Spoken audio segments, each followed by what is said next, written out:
I'm Kat. I came here today to Auroville, to the beautiful sacred groves behind me, to have a conversation about permaculture over a cup of tea.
So, very good morning to all of you.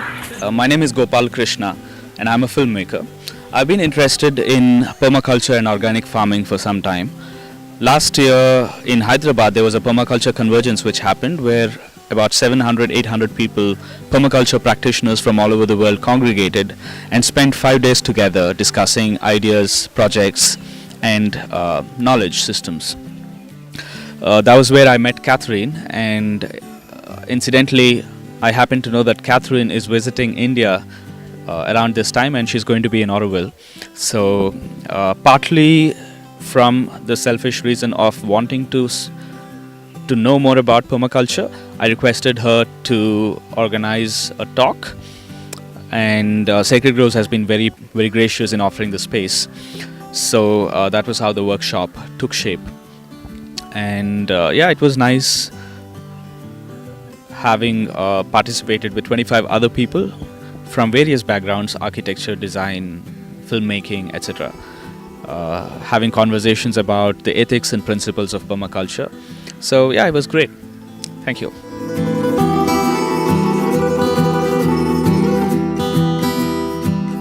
They were looking at how do we bring together some of those things in order to answer the environmental problems that we're going on in Tasmania at the time, which is where they were both living and at a university there. So there was also a big controversy about a river in Tasmania, and that focused a whole bunch of people together because a large river called the Franklin River in Tasmania was going to be dammed. And there was a lot of life, a lot of diversity that was going to be wiped out by this river, and many environmentalists saw it as a huge problem. The focus of that movement actually stopped the dam from being built, and out of all of the energy around that place at the time, they came to think about a more holistic way of looking at the resources that are around us, and permaculture was kind of born out of that. It came from permanent and agriculture, and it's bringing those two words together. Subsequently, people have looked at it and said, oh, permanent culture. So because it's about more than simply agriculture or farming or gardening. And so with agriculture, that's important because the majority of our resources we spend feeding ourselves. So the biggest amount of energy that people on the planet use and the biggest number of resources that we take are in the production of food for ourselves. So it turned out to be quite a long conversation over several cups of tea, and in this we talked about what permaculture is and how it related to ourselves, our lives here in Auroville and in the many places around India and in the world where we live. Permaculture is thought of as a design science. And the point of difference with permaculture to other ways of looking at design is that it includes a set of ethics. So when we're looking at permaculture design, we think about caring for people, caring for the earth, and sharing the surplus. I smile when I say share the surplus because that third ethic is known by different forms. And if you look at permaculture ethics, you'll find that there are different translations of this. Fair share is another one that's quite well known. I'll leave you to think about that yourself. Permaculture also has a bunch of principles, and these principles help us to think about how things work in nature and how we can look at how things work in nature, analyse them, and take from them what we can learn and apply in our own lives. That could be in our gardens. And we think about our gardens and farms because it's the place where we have a lot of decisions to make. Every decision that we make about every meal, where the food comes from, how we prepare it, who's involved, who we get together with when we eat, those are all decisions that are design decisions about our lives every day. If you stop and think about where the food comes from, how far did it travel? Were pesticides used to produce that food? Were any animals harmed in the making of your lunch? I'll leave that question with you. There's lots of things we could talk about to do with permaculture. Many wonderful things are happening right here in Auroville, and I invite you to look at sacred groves, take a tour of sacred groves of Solitude Farm, who have been working out of permaculture principles to produce a very productive food orchard, and also Sadhana Forest. I'm sure there are other projects too. Please take a look. I was one of the participants in a permaculture workshop, and over here we've gathered with different people from different backgrounds, and it is very nice to see that all the youngsters and all the people who are from different places are very much like-minded and try to connect ourselves by the problems what we are creating.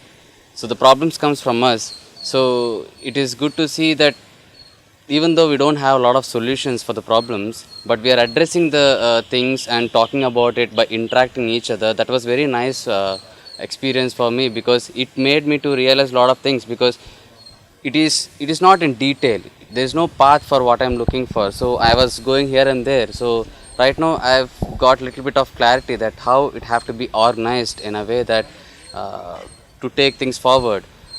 This is a nice experience what I feel like, to know a lot of things, not only the architecture or the farming.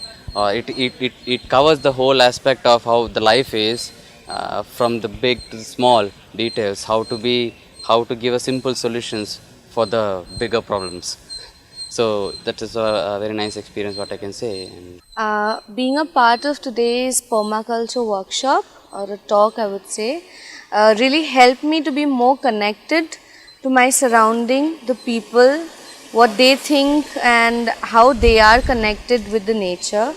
And like it's really nice to know how people have their own perception and perspective, and how those things can help other people to understand the surroundings better.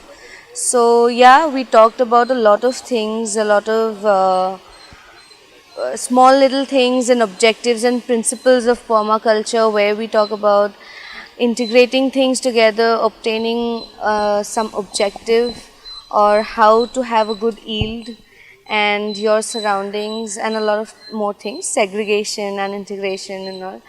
And then so it helped me connect to the surrounding and the people, and to be more observing. And we also talked about patterns. So this was what my pattern was, and it's something called stucking. And so yeah, everything in and around is stuck together or linked together, interlinked to each other. So you know, that's how you connect yourself to others and to the in and around the environment. And by the end of the session, I really feel connected to the people around, and a little more open about my observing and other abilities to, you know, be more connected to the nature and the people. So in short, the problems of the world can be solved in a garden. Probably over a cup of tea. Thank you.